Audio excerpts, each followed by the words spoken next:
নমস্কার বন্ধুরা, welcome to my channel SB explorer. তো বন্ধুরা, তোমরা সকলেই জানতে আজকে মোহনবাগানের সাথে জামশেদপুর এফসির ম্যাচ ছিল, যে ম্যাচটা কিন্তু ড্র হলো। তো ব্যাপারটা হচ্ছে আজকের ম্যাচের প্লেইং ইলেভেনে বেশ কিছু পরিবর্তন কিন্তু করেছিলেন কোচ লোবেরা, কিন্তু কোচ লোবেরার তার স্ট্র্যাটেজি নিয়ে কিন্তু প্রশ্নচিহ্ন উঠছেই।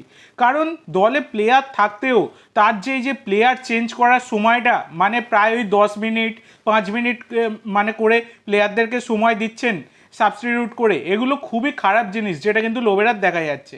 তো আজকের ম্যাচে এক গোলে ড্র হলো, মানে জিততে জিততে ড্র হয়েছে। তো জেতার ব্যাপারটাও সেই লিস্টন কোলাসোর একটা দুর্দান্ত গোল ছিল দূরপাল্লার শটে। এছাড়া কিন্তু সেইভাবে চান্স প্রচুর ক্রিয়েট করেছে, কিন্তু গোলে কনভার্ট করতে পারেনি। দুখানা তো একদম ওপেন চান্স মিস করেছে জেমি ম্যাকলারেন।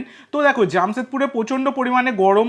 তো সেখানে সেকেন্ড হাফে তোমরা যদি দেখো, সেকেন্ড হাফ যখন শুরু হয়েছিল, সেখানে রবসন রবিনো আর এইদিকে জেমি ম্যাকলারেন প্রায় তারা খেলা ছেড়েই দিয়েছিল, গরমে হয়তো পাচ্ছিল না তারা। তো সেখানে তো প্লেয়ার অপশান রয়েছে, দলে প্লেয়ার নেই তা তো নয়। মোহনবাগানে এমনই প্লেয়ার রয়েছে যে দুখানা দল নামানো যায়, 11 জন করে দুখানা দল কিন্তু নামিয়ে দেওয়া যায়। কিন্তু সেখানে কোচ লোবেরা কি করছেন, তিনি প্লেয়ার চেঞ্জ করছেন 10 মিনিট 5 মিনিট এই রকম সময় হাতে থাকতে।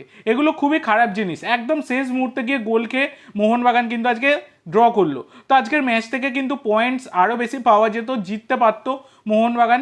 এবং যে গোলগুলো মিস হচ্ছিল, তখনই কিন্তু প্লেয়ার পরিবর্তন করা উচিত ছিল কোচ লোবেরার।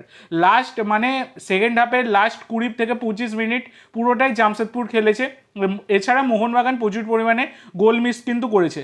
তো কোচ লোবেরার স্ট্র্যাটেজি নিয়ে কিন্তু বারংবার প্রশ্নচিহ্ন থাকছে, জানা নেই লোবেরা এই দল নিয়ে কি করতে চাইছে। এইটাই হচ্ছে সবথেকে বড় কথা। তো তোমাদের কি মনে হয় আজকের খেলাটা দেখে, তোমাদের কি মনে হচ্ছে অবশ্যই সকলে কমেন্ট করে জানাতে ভুলো না।